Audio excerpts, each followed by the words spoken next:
वहाँ से गोली चलेगी तो यहाँ से गोला चलेगा।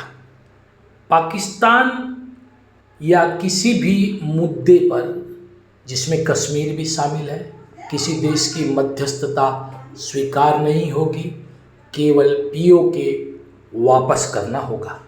सीधा संदेश प्रधानमंत्री नरेंद्र मोदी ने दिया है, खासकर ट्रंप के उस बयान के बाद जिसमें उन्होंने न सिर्फ सीज फायर के लिए क्रेडिट लेने की कोशिश की, बल्कि कश्मीर को हास्यास्पद तरीके से 1000 साल पुराना मुद्दा बताते हुए इसमें मध्यस्थता करने और सुलझाने की बात कही। जी हाँ, प्रधानमंत्री की तरफ से निर्देश साफ है। वहीं आज भारत की तीनों सेना के अधिकारियों ने और डीजीएमओ ने एक प्रेस कॉन्फ्रेंस की, जिसमें दिखाया कि कैसे पाकिस्तान में टेररिस्ट जो हाइडआउट्स है उनको न्यूट्रलाइज किया गया, साथ ही कैसे पाकिस्तान की हठधर्मिता और जिस प्रकार से उन्होंने भारत के मिलिट्री इंस्टॉलेशंस और आम लोगों के घरों को निशाना बनाने की कोशिश की, उसके जवाब में भारत ने जिम्मेदारानापूर्ण कार्रवाई करते हुए, एकदम सटीक कार्रवाई करते हुए उनके एयर डिफेंस को, उनके एयरफील्ड्स को तबाह करके एक संकेत दिया, जिसके बाद पाकिस्तान घुटने पर आ गया और अमेरिका से दुहाई लगाने लगे असीम मुनीर, वही असीम मुनीर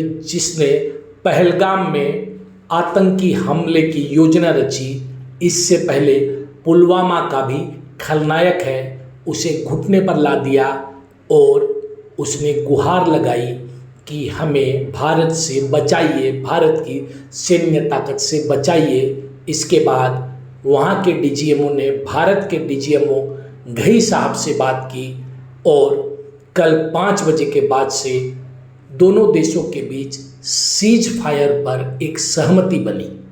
जी हाँ, सहमति बनी है, अभी तक कोई एग्रीमेंट नहीं हुआ है। कल यानी 12 तारीख को फिर से डीजीएमओ स्तर पर बातचीत होगी और इस सीज फायर को आगे बढ़ाने पर जो है विचार किया जाएगा।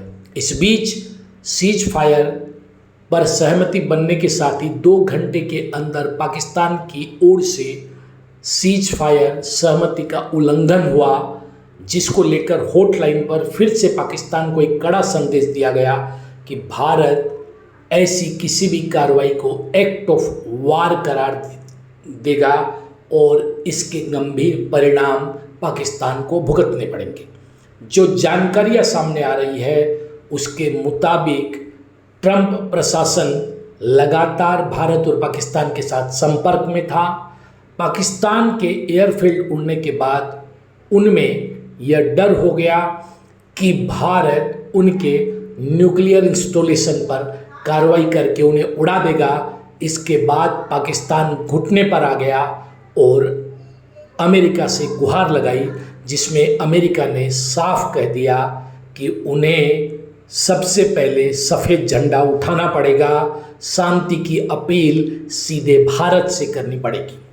भारत ने स्पष्ट कर दिया था पहले दिन से ही कि उनकी कार्रवाई आतंकियों के खिलाफ है, न पाकिस्तानी मिलिट्री के खिलाफ और न ही पाकिस्तानी जनता के खिलाफ। बावजूद इसके चीन और तुर्की के उकसावे में पाकिस्तान ने अपनी औकात भुला दी और आगे बढ़कर भारत पर हमले शुरू कर दिए। हालांकि भारत की सैन्य रक्षा प्रणाली ने ये दिखा दिया कि वो दुनिया में सबसे बेहतर क्यों है। इस जवाब का प्रभाव इतना सटीक हुआ कि पूरी दुनिया ने भारत की सैन्य शक्ति देखी।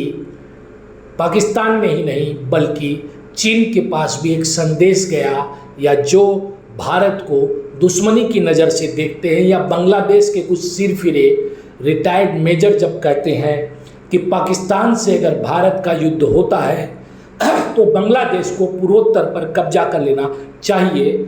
ऐसे कंगाल देशों को भी अपनी औकात का पता चला कि भारत एक आँख सिर्फ उनकी तरफ कर दे तो वो नेस्ता नाबूद हो जाएंगे, मिट्टी में मिल जाएंगे।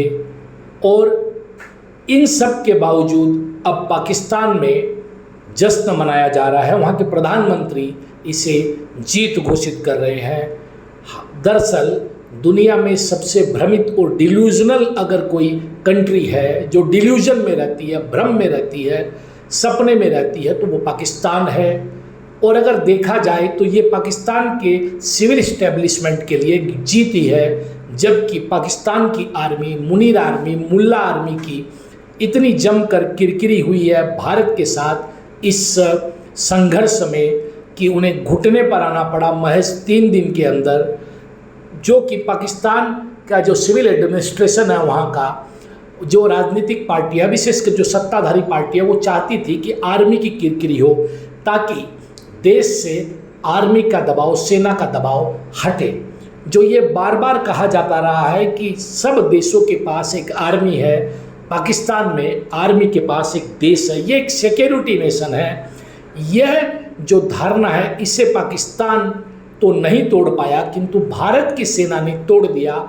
इस लिहाज से पाकिस्तान की पॉलिटिकल पार्टी और उनके लोगों ने सड़क पर निकलकर जश्न मनाया है। यहाँ तक तो ठीक है, किंतु जिस प्रकार से वो इसे अपनी एयरफोर्स की जीत दिखाने की कोशिश कर रहे हैं या सेना की जीत दिखाने की कोशिश कर रहे हैं, ये उनकी मजबूरी है।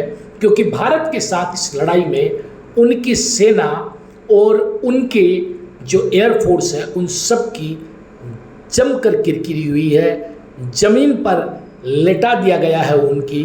और ये जो शर्मनाक पराजय है ये पाकिस्तान जीवन भर याद रखेगा। और भारत ने यहाँ भी स्पष्ट कर दिया है कि किसी प्रकार का आतंकी हमला अगर भारत पर किया जाता है तो भारत इसे एक्ट ऑफ वार मानेगा और कड़ी कार्रवाई करेगा, जिसके लिए पाकिस्तान और आतंकियों को अब तैयार रहना होगा। यहाँ पर सभी बातें भारत की ओर से स्पष्ट कर दी गई। यहाँ पर एक बात और बताना जरूरी हो जाता है कि भारत में भी कुछ वार मोंगरिंग करने वाले लोग हैं। ये वो लोग हैं जिनका देश से कोई लेना देना नहीं है, जो सोशल मीडिया पर, यूट्यूब, इंस्टाग्राम या फिर व्हाट्सएप पर मैसेज भेजकर अपने वीरत्व का या अपनी स्ट्रेटेजिक जो इनकी सोच है उसका प्रदर्शन करते हैं। ये अभी एडवाइस करने लग गए हैं, कुछ संदेश भेजे जा रहे हैं जिसमें कुछ पॉलिटिकल पार्टियां भी शामिल है, कांग्रेस सहित, जो ये बताने की कोशिश कर रही है कि 1971 में इंदिरा गांधी ने बांग्लादेश और को अलग करके पाकिस्तान के 2 टुकड़े कर दिए थे, मोदी नहीं कर पाए। मोदी ने जो करके दिखाया है वो कम नहीं है। पाकिस्तान में घुसकर पाकिस्तान को जो मात मोदी ने दी है वो काबिले तारीफ है, किंतु बदली हुई परिस्थितियों में किसी भी प्रकार से एक लॉन्ग प्रोट्रैक्टेड वार, एक लंबा और दीर्घकालीन वार, युद्ध भारत के सामरिक हितों में भी नहीं है और भारत की अर्थनीतिक हितों में भी नहीं है। ये वार पाकिस्तान जो गुलाम है चाइना का, चाइना के द्वारा अपने गुलाम को कहकर भारत पर थोपे जाने की कोशिश की गई है। और एक ऐसे समय में जब ट्रंप के टैरिफ के मार से दबती हुई चाइनीज़ इकोनॉमी जो है त्राहिमाम कर रही है और चाइना चाहता है कि जो कंपनियां वहां से निकलकर भारत की ओर रुख करने की कोशिश कर रही है वो रुके, भारत के आर्थिक विकास को रोका जाए, भारत को एक अनसेफ, असुरक्षित डेस्टिनेशन फॉर इन्वेस्टमेंट दिखाने की कोशिश हो ताकि चाइना की इकोनॉमी को बचाया जा सके। ऐसे सूरत हाल में भारत ने जो कार्रवाई पाकिस्तान के अंदर घुस के की उससे message loud and clear Pakistan को ही नहीं चाइना को और पूरी दुनिया को गया है कि भारत अपने लोगों की और अपने हितों की सुरक्षा करने में सक्षम है। हमें छेड़े नहीं, ये नया भारत है, अगर हमें छेड़ोगे तो हम छोड़ेंगे नहीं, हम सभी प्रकार से हमला करेंगे अगर हमें छेड़ोगे तो। और ये दिखा दिया गया है पाकिस्तान को घुटने पर लेटाकर। और एक बात स्पष्ट यहाँ पर और हो जाए कि बांग्लादेश की सीमा भारत से लगती है, इसलिए उस समय ये युद्ध सहज था अपेक्षाकृत आज की तुलना में। पाकिस्तान भी न्यूक्लियर स्टेट नहीं था, न्यूक्लियर पावर उनके पास नहीं था। साथ ही उस समय दो सुपर पावर थे, बाइपोलर वर्ल्ड था। रूस पूरी तरह से, सोवियत रूस आपके साथ खड़ा था। और इस वक्त जो है डेढ़ जो है आप सुपर पावर मान सकते हैं, जिसमें एक तरफ चाइना है semi nuclear power, semi super power, और दूसरी तरफ अमेरिका है। अमेरिका न्यूट्रल भूमिका में है, जबकि चाइना खुलेआम जो है पाकिस्तान को समर्थन कर रहा है और उसका हित भी इसी में है कि यह लड़ाई लंबी चले। इसके लिए वो पाकिस्तान को हथियार और धन दोनों मुहैया कराने के लिए तैयार था। भारत को एक लंबी लड़ाई में रूस जैसे यूक्रेन में फंसा वैसे फंसाने के लिए, भारत की इकोनॉमी और भारत की सुरक्षा को बर्बाद करने के लिए, भारत की अर्थनीति को बर्बाद करने के लिए। तो दोनों परिस्थितियां भिन्न हैं। जबकि जिस पीओके की बात भारत में अभी की जा रही है, उसे लेने में भी काफ़ी कठिनाइयां हैं। सामरिक दृष्टि से उसे कैसे लिया जा सकता है, वहाँ चाइना की इन्वॉल्वमेंट है और विभिन्न प्रकार की कठिनाइयां हैं। बलूचिस्तान की बात होती है कि भारत को बलूचिस्तान को काट देना चाहिए। जिस प्रकार से बांग्लादेश हमारे नज़दीक है, बलूचिस्तान की सीमाएं जो है वो अफ़गानिस्तान, चाइना और पाकिस्तान के इलाके से जुड़ती है। जो इलाका पाकिस्तान और उस तरफ जुड़ा हुआ है, वो इलाका भारत से नहीं जुड़ता है। तो वहाँ पर सामरिक शक्ति का प्रयोग इतना सहज नहीं है जो 1971 में बांग्लादेश में था।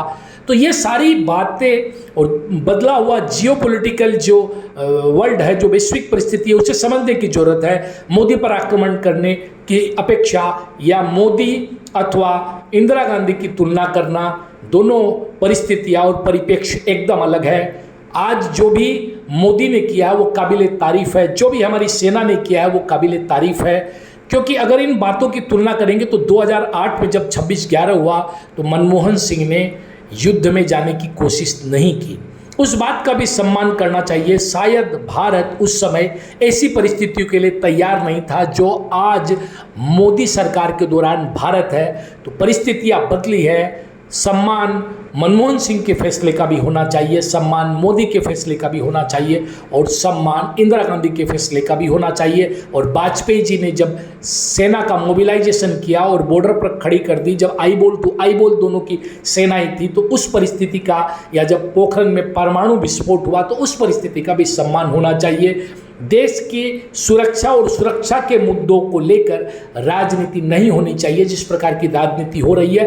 कहीं कहीं भारतीय जनता पार्टी के अति उत्साही लोग भी आकर अपनी सरकार को गाली दे रहे हैं, या वो भी इसे सिर्फ मोदी की जीत दिखाने की कोशिश कर रहे हैं। यह भी गलत है। ये भारत की जीत है, भारत की सैन्य शक्ति की जीत है, भारत की जनता की जीत है, भारत की एकता और अखंडता की जीत है। और इसे ऐसे ही समझा जाना चाहिए और आगे भी डटकर पाकिस्तान हो या आतंकवाद हो या चाइना हो, हमें उनका मुकाबला करना पड़ेगा हर क्षेत्र में, हर स्थिति में और हर परिस्थिति में। नमस्कार, जय हिंद, वंदे मातरम, जय हुकुम, भारत माता की जय। देखते रहिए नॉर्थ ईस्ट तक। सब्सक्राइब करना ना भूलें। सब्सक्राइब करें, शेयर करें और ज़्यादा से ज़्यादा शेयर करें। धन्यवाद।